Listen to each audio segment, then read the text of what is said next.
Forest office ആക്രമിച്ച കേസിൽ മുൻപെങ്ങുമില്ലാത്ത വേഗതയിൽ അറസ്റ്റ് ചെയ്യപ്പെട്ട എം.എൽ.എ. റിമാൻഡ് തടവുകാരനായി കഴിഞ്ഞ തവനൂർ ജയിലിലുള്ളത് ഏറെ പ്രത്യേകതകൾ. 2 വർഷം മുൻപാണ് മുഖ്യമന്ത്രി പിണറായി വിജയൻ തവനൂർ സെൻട്രൽ ജയിൽ ഉദ്ഘാടനം ചെയ്തത്.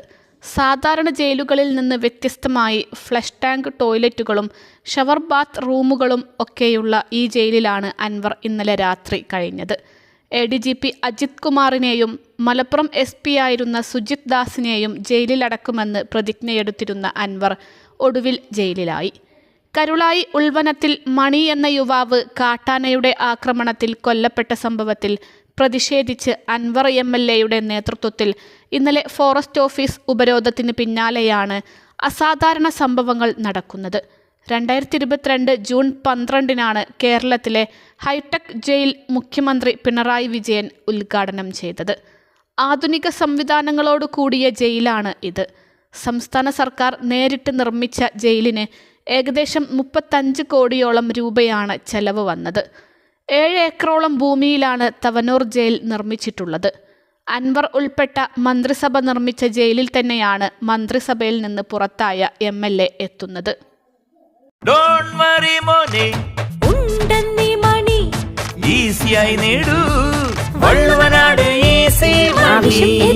പണം ഞങ്ങൾ തരും. ഉപരോധത്തിനിടെ സമരക്കാർ ഓഫീസിന്റെ സാധന സാമഗ്രികൾ നശിപ്പിച്ച കേസിലാണ് അൻവർ അറസ്റ്റിലായത്. ഫോറസ്റ്റ് ഓഫീസ് ആക്രമിച്ച കേസിൽ മുൻപെങ്ങുമില്ലാത്ത വേഗതയിലായിരുന്നു കേരള പോലീസിന്റെ നടപടി. അറസ്റ്റ് പൂർത്തിയാക്കിയത് നാടകീയമായ ചില രംഗങ്ങളുണ്ടായെങ്കിലും വലിയ എതിർപ്പ് അനുയായികളുടെയോ അൻവറിന്റെയോ ഭാഗത്തു നിന്നുണ്ടായില്ല. ജാമ്യ ഹർജിയുമായി ഇന്ന് തന്നെ കോടതിയെ സമീപിക്കാനാണ് അൻവറിന്റെ തീരുമാനം. കാട്ടാന ആക്രമണത്തിൽ ആദിവാസി യുവാവ് കൊല്ലപ്പെട്ടതിലുള്ള DMK-യുടെ പ്രതിഷേധത്തോടെയായിരുന്നു എല്ലാത്തിൻ്റെയും തുടക്കം. അൻവറിന്റെ പ്രസംഗത്തിന് പിന്നാലെ മാർച്ച് അക്രമാസക്തമായി. പ്രവർത്തകർ ഫോറസ്റ്റ് ഓഫീസ് അടിച്ചുപൊളിച്ചു. സംഭവത്തിൽ കേസെടുക്കാനുള്ള നടപടികൾ നിലമ്പൂർ പോലീസ് വേഗത്തിലാക്കി. 6 മണിയോടെ അൻവർ 1-ാം പ്രതിയായ 11 പേർക്കെതിരെ FIR ഇട്ടു. ജാമ്യമില്ലാ വകുപ്പുകൾ പ്രകാരമായിരുന്നു കേസ്. അവിടെയും നിന്നില്ല. 7 മണിയോടെ അൻവറിനെ അറസ്റ്റ് ചെയ്യാൻ ഒതായിയിലെ വീടിന് മുന്നിൽ പോലീസ് സന്നാഹമെത്തി. 8 മണിയോടെ നിലമ്പൂർ DYSP ബാലകൃഷ്ണന്റെ നേതൃത്വത്തിലുള്ള സംഘം അൻവറിന്റെ വീട്ടിലേക്കെത്തി.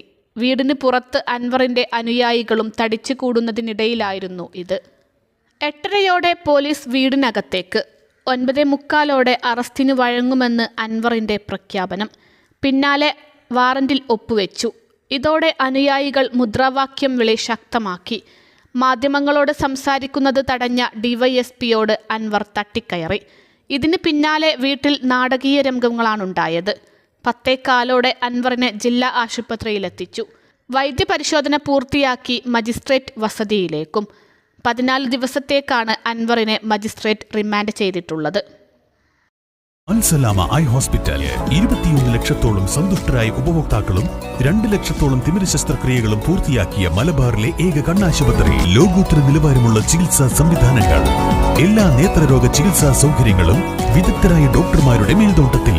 Al Salama eye hospital, hospital road, Perinthalmanna.